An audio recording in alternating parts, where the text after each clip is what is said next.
उत्तर प्रदेश के मेरठ जिले में एक नए एसपी साहब की नियुक्ति होती है। वह बड़े ईमानदार और मेहनती अफसर थे, जो पूरी निष्ठा से अपने कर्तव्यों का पालन कर रहे थे। एसपी साहब अपने परिवार, पत्नी और दो बच्चों के साथ सरकारी आवास में रहते थे। हर सुबह वह अपने कार्यालय जाते और शाम को लौट आते। एक दिन अचानक शाम के समय एक शादी का निमंत्रण आता है। एएसपी साहब की पत्नी उन्हें याद दिलाती हैं कि आज शाम उन्हें उस शादी में जाना है और उन्हें समय से लौटना होगा। एएसपी साहब मुस्कुराते हुए कहते हैं, ठीक है, मैं आज जल्दी काम निपटाकर लौट आऊंगा, फिर हम सब मिलकर चलेंगे। सुबह रोज की तरह एसपी साहब अपनी सरकारी गाड़ी में सवार होते हैं। ड्राइवर उन्हें ऑफिस छोड़ने जाता है। दिन भर वह अपने दफ्तर में फाइलों और शहर की समस्याओं से जूझते रहते हैं। शाम होते ही वह ड्राइवर को गाड़ी तैयार रखने का आदेश देते हैं, ताकि वे जल्दी घर लौट सकें। जब एसपी साहब बाहर आते हैं और गाड़ी में बैठते हैं, ड्राइवर जैसे ही गाड़ी स्टार्ट करता है, गाड़ी कुछ दूर जाकर बंद हो जाती है। क्या हुआ गाड़ी को? एसपी साहब चौंक कर पूछते हैं। ड्राइवर उतरकर गाड़ी चेक करता है, लेकिन उसे कुछ समझ नहीं आता। एसपी साहब कहते हैं, मुझे जल्दी घर पहुंचना है।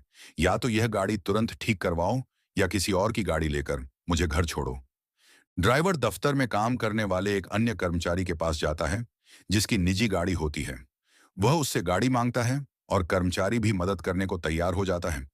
ड्राइवर एएसपी साहब को उस गाड़ी में बैठाकर घर की ओर निकलता है। अभी आधा रास्ता ही तय हुआ था कि एक पुलिस नाका पड़ता है। यह वही नाका था जहां से एसपी साहब रोज अपनी गाड़ी से गुजरते थे और कभी कोई परेशानी नहीं हुई थी। लेकिन आज वह दूसरी गाड़ी में थे।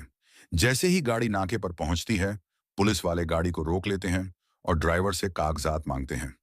एसपी साहब ड्राइवर से कहते हैं, देखो, मैं नहीं चाहता कि उन्हें अभी मेरी पहचान पता चले। तुम बस कह देना कि पेपर्स घर पर हैं। देखते हैं ये क्या करते हैं। ड्राइवर पुलिस वालों को वही जवाब देता है, लेकिन पुलिस वाले मानने को तैयार नहीं होते। वे ड्राइवर को धमकाने लगते हैं और कहते हैं कि गाड़ी जब्त करनी पड़ेगी। इस पूरी बातचीत को एसपी साहब पीछे से सुन रहे होते हैं। अंततः वे कार की खिड़की खोलते हैं और बाहर निकल आते हैं। उन्होंने सादी पोशाक पहनी हुई थी, इसलिए पुलिस वाले उन्हें पहचान नहीं पाते और सामान्य अंदाज में बात करने लगते हैं। अगर जल्दी है तो फाइन भरिए, वरना गाड़ी नहीं जाएगी, एक पुलिस वाला कहता है। कितना फाइन? एसपी साहब शांत स्वर में पूछते हैं। लगभग 5,500 रुपए। एएसपी साहब मुस्कुराते हैं और पूछते हैं, तुम यहां नए हो क्या? पुलिस वाला थोड़ा तैश में आकर कहता है, मैं यहां पिछले 4 साल से हूं। आप ऐसा क्यों पूछ रहे हैं? अगर तुम 4 साल से यहां हो तो क्या मुझे नहीं पहचानते? एसपी साहब ने मुस्कुराते हुए कहा। पुलिस वाला कुछ क्षण सोचता है, फिर असहज होकर कहता है, साहब माफ कीजिए, मैं आपको पहचान नहीं पाया। मैं यहाँ का एएसपी हूँ। एएसपी साहब ने स्पष्ट किया, और आज मेरी गाड़ी खराब थी, इसलिए किसी और की गाड़ी लेकर निकला। लेकिन जिस तरह का व्यवहार तुमने मेरे साथ किया, सोचो आम लोगों के साथ क्या करते होंगे। ये सुनकर पुलिस वाला कांपने लगता है और हाथ जोड़कर माफी मांगता है। एसपी साहब घर तो पहुंच जाते हैं, लेकिन मन शांत नहीं होता। रात के समय जब वह बिस्तर पर लेटे थे, तो उनका दिमाग उसी घटना में उलझा रहता है। वह सोचने लगते हैं, अगर मेरे साथ पुलिस वालों ने ऐसा किया, तो आम लोगों के साथ कैसे बर्ताव करते होंगे। हर दिन कितनों से अवैध रूप से पैसे लिए जाते होंगे, लेकिन ये पैसे जाते कहाँ हैं? ऑफिस में तो इसका कोई हिसाब नहीं दिखता। इन्हीं विचारों में खोए खोए एसपी साहब एक ठोस निर्णय ले लेते हैं। सुबह होते ही वह जल्दी उठते हैं। नित्य क्रिया पूरी कर तुरंत कलेक्टर साहब को फोन करते हैं। कलेक्टर साहब, आपसे एक जरूरी मुलाकात करनी है। मामला बहुत संवेदनशील है। कलेक्टर साहब थोड़े हैरान होते हैं, लेकिन गंभीरता को समझते हुए तुरंत एएसपी साहब के आवास पर पहुंच जाते हैं। वहां पहुंचते ही एएसपी साहब उन्हें पूरी घटना विस्तार से बताते हैं। कैसे उनकी पहचान छिपाकर गाड़ी चेकिंग के दौरान रिश्वत मांगी गई और पुलिस वाला यह कह गया कि साहब, ऊपर तक देना पड़ता है, अकेले मैं नहीं खा रहा। ये सुनते ही कलेक्टर साहब चौंक जाते हैं। अगर यह सच है तो बहुत बड़ा मामला है, पर हमें पुख्ता सबूत चाहिए। एसपी साहब सहमति जताते हैं। मैं आपकी मदद करूंगा। आपको यह बात गुप्त रखनी होगी, वरना वे सतर्क हो जाएंगे। अब एक खामोश योजना बनती है। कलेक्टर साहब तय करते हैं कि वह खुद ही छानबीन करेंगे। किसी को कानो कान खबर नहीं दी जाती। योजना के अनुसार वे एक आम व्यक्ति के वेश में कुछ दिनों में मौके पर पहुंचेंगे। इस बीच पुलिस वालों की चालू दिनचर्या जारी रहती है। वे रोज की तरह चेकिंग करते, बहाने बनाते और वाहन चालकों से पैसे ऐंठते। किसी को भी अंदेशा नहीं था कि उन पर नजर रखी जा रही है। 4 दिन बाद योजना अमल में लाई जाती है। एक पुरानी लगभग खटारा सी गाड़ी सड़क पर आती है। उसमें बैठा व्यक्ति दिखने में एकदम साधारण है। लंबी दाढ़ी, मूछे, माथे पर कपड़ा, पुराने कपड़े। यही थे कलेक्टर साहब खुद वेश बदलकर। पुलिस वाले तुरंत गाड़ी को रोकते हैं। अरे भैया, ये गाड़ी तो रोड लायक ही नहीं है, बंद करनी पड़ेगी।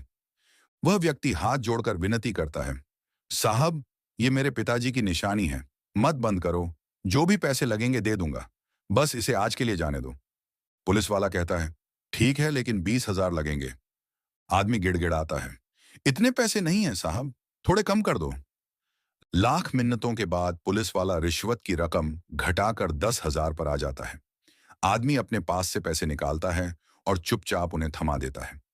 बस यही वह पल था जिसका इंतजार था। तभी वहां 2 गाड़ियां आकर रुकती हैं।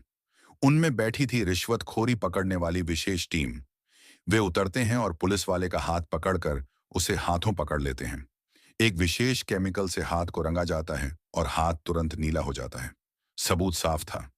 अब तक कलेक्टर साहब भी अपने वेश से बाहर आते हैं, नकली दाढ़ी मूंछ उतारते हैं और सख्त लहजे में कहते हैं, मुझे एएसपी साहब ने बताया था, पर मुझे विश्वास नहीं हुआ। आज जब तुम्हें रंगे हाथों पकड़ा तो शर्म आई कि ऐसी पुलिस हमारे शहर में है। पुलिस वाला शर्म से सिर झुका लेता है।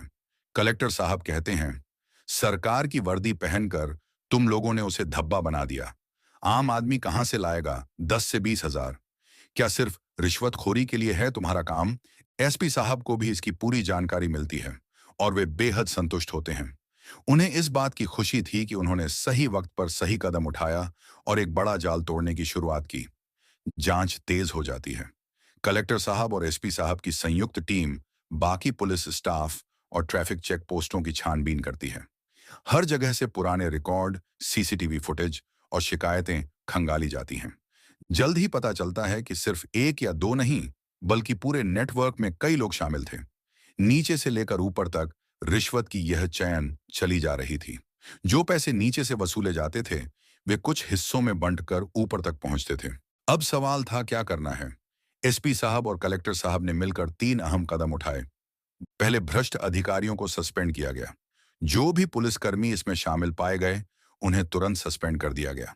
उनके खिलाफ विभागीय जांच शुरू की गई। दूसरे, सिस्टम में पारदर्शिता लाने के लिए नई नीति बनाई गई।